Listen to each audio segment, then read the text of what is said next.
Thank you for joining us on Black Investments Matter. What happened to crypto mining? Are you still doing it? Here are some of the reasons why it's just not as profitable or will ever be as profitable as it once was. The thing that got me onto YouTube kind of posting regularly and creating this channel was based on this one subject alone. This was crypto mining.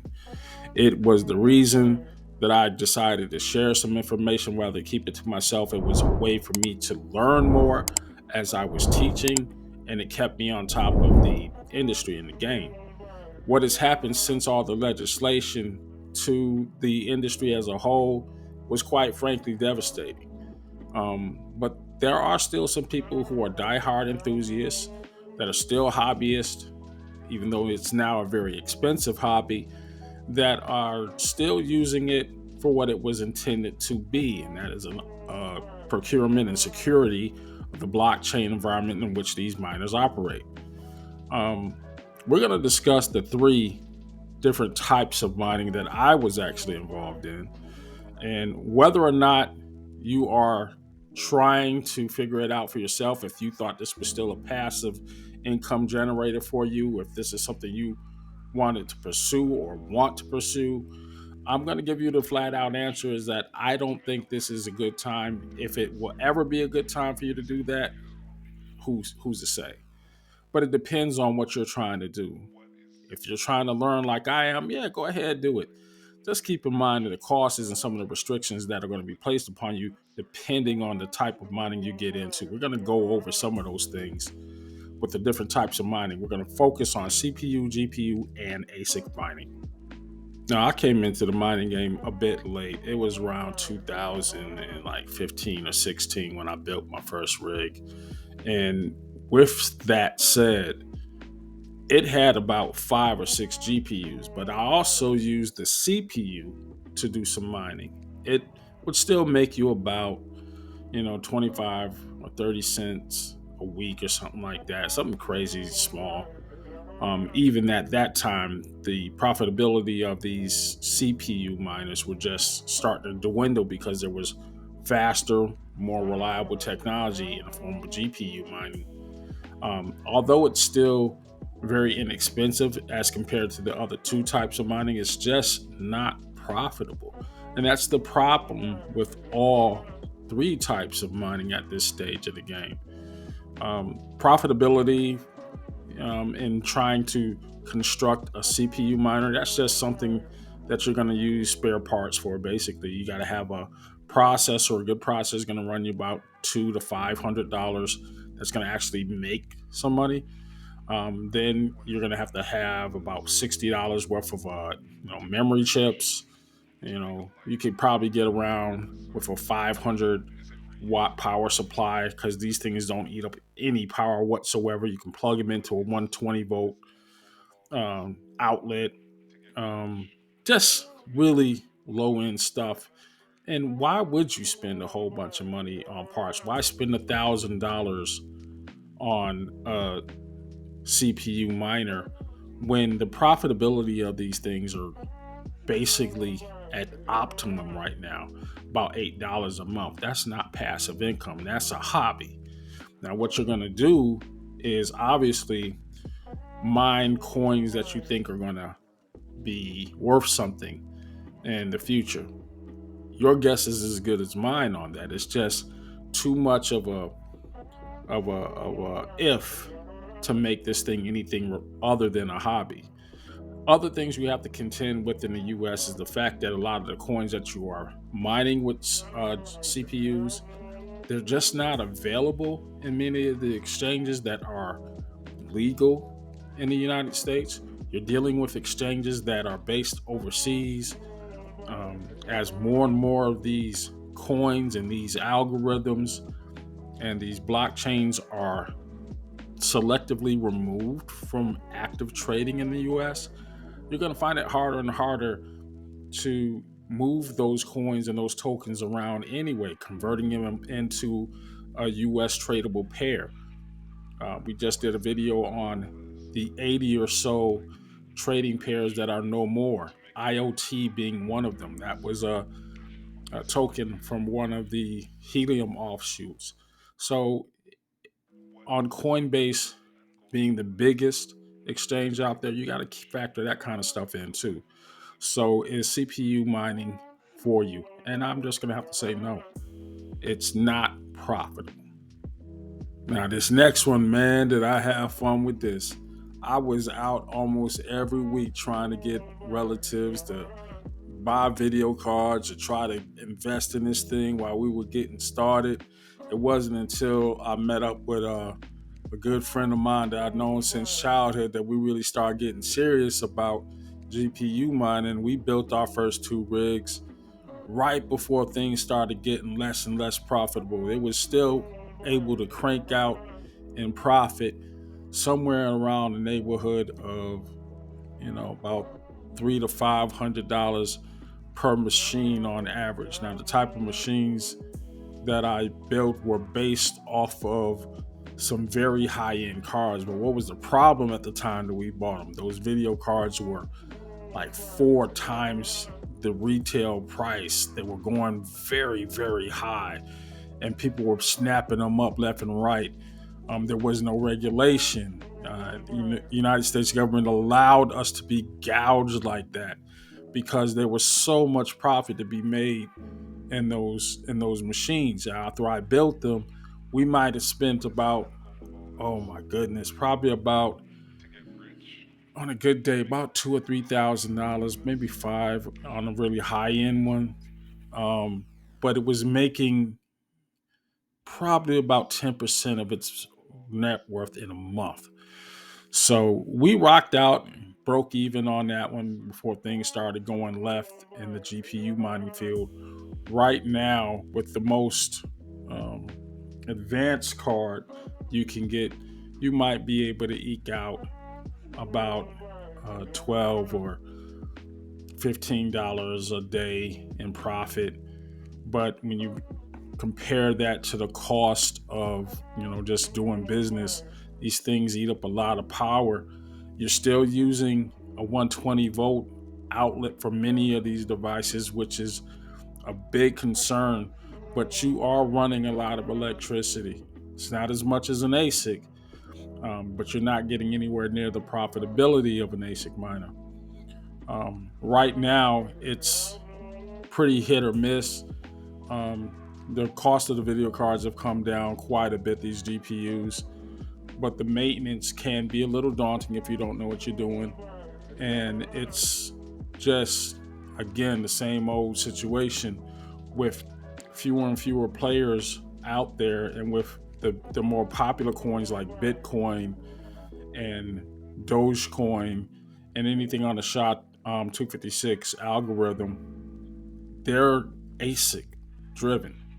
You're just stuck with that ASIC driven devices.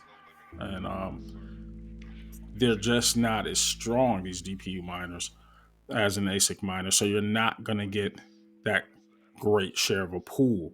So it's, again, you're running into an issue of, is it profitable enough to pursue? Again, if you're mining to mine coins and just stack coins, great. It's a hobby. You're not trying to get anything out of these rigs unless that coin blows up. There are a few good coins that you can still mine safely in the United States on some major exchanges. But other than that, you're really waiting for something big to pop off, that next bull run before the halving happens. Again, the coins are a little bit better, more well known. It's still an interesting topic, but not enough to sink the thousands of dollars you would need to possess one of these things and keep it running. Just not enough profit in it. And finally, a few words on ASIC mining. Man, this was a blessing and a curse to the industry all at the same time.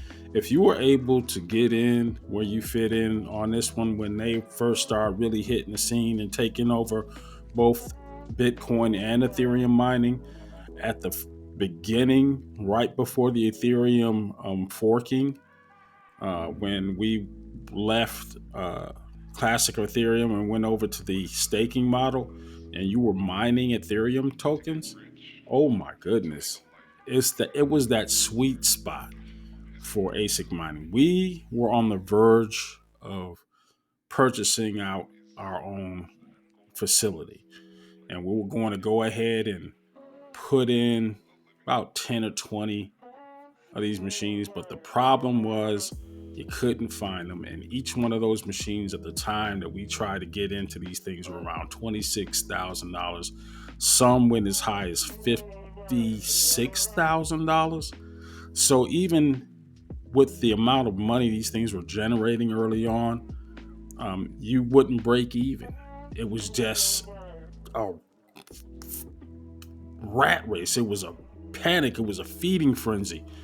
But again, if you were one of those ones who were able to get like an anti-miner early on, and you plugged it up to a network and you got on a decent, like NiceHash was one that was really easy to put these things on, and you started getting those returns, you were eating. You were really eating. But at the present time, even with the most advanced miner, and even though the cost of these things have plummeted, what you're being hit with was some severe regulation on mining that really took the wind out of the sails of the passive income miner. These things are now for like corporations. Legislation had been passed to make sure that you would not be able to do it residentially. There were a lot of senators and representatives that were literally vilifying this proven passive income generator. It was something that was securing the blockchain because you had so many people unknown to each other validating the network. Now things are more centralized because the only players in this thing are people with deep pockets, and I'm talking millions of dollars invested. Warehouses the size of an Amazon distribution center full of these things. Are they ever going to make their money back? Probably, but there's no real way to say. Is it for the average investor? Absolutely not. Average investor to me is somebody who is working for a living and just looking to make some passive income. Somebody who doesn't do this full time. Nobody employed today can afford to put $27,000 or more on a decent miner just to earn maybe $100 a day right now. That's decent money. But when you factor in the cost of the machine itself, you might break even before things hit the wall again. Hey, you could be onto something. You might have a good coin. At one point, it was Casper. Casper's one of the big ones right now. Bitcoin is still out there. Ethereum, there was some news today about so many of the, not so much the miners, but the oracles, or whatever they're calling the individuals that validate the network, they're validators. The validators are consolidating. They're concerned about an oligopoly, basically the fate of the network being in just so few hands. Well, that's what the original concept of mining prevented. It was so many people competing for the blockchain's rewards that you didn't have the likelihood of any one actor consolidating all the power and then setting rates as they see fit. This was a product of the legislation that was pushed and now has created the problem, the very thing that this technology was set to eliminate. It's a shame, really, because again, I had a lot of fun with this kind of venture. Then you have the added pressures or added expense of toward the last 2 years. Those coins, if you ever wanted to pull them out, like I pulled mine out, you were hit with a 25 to 35% capital gains tax. That didn't happen early on. There was no regulation. There wasn't any laws for that. So those people, again, who got in it early, made a ton of money. If you had a good, let's just say 20, 30, maybe $100,000 worth of a particular token, and you decided to pull that $100,000 out, you paid $35,000 in taxes if you earned it in that first year. Second year, if you kept it on it for 2 years, it was only 25,000 that you had to give up, but it was $25,000 that you're going to have to part ways with. You took on all the expense of buying the equipment, maintaining the equipment, paying your bills, and you're going to have to pay that cash out. So, yeah, was it a good thing while it lasted? Absolutely. Is it profitable enough at this point in time? Maybe. But you got to have some heavy hitters and some deep pockets to get into it. And that's going to probably keep the average investor out of it. So, again, this is going to be a no for me. Let me know what you think if you are still in the cryptocurrency mining, if you just switched over into all investing, or you just dumped the whole thing all together. Just leave the comments, like and subscribe to the channel. Have this discussion. Remember, not all money is good money. Watch how you spend it. And I'll talk to you very, very soon.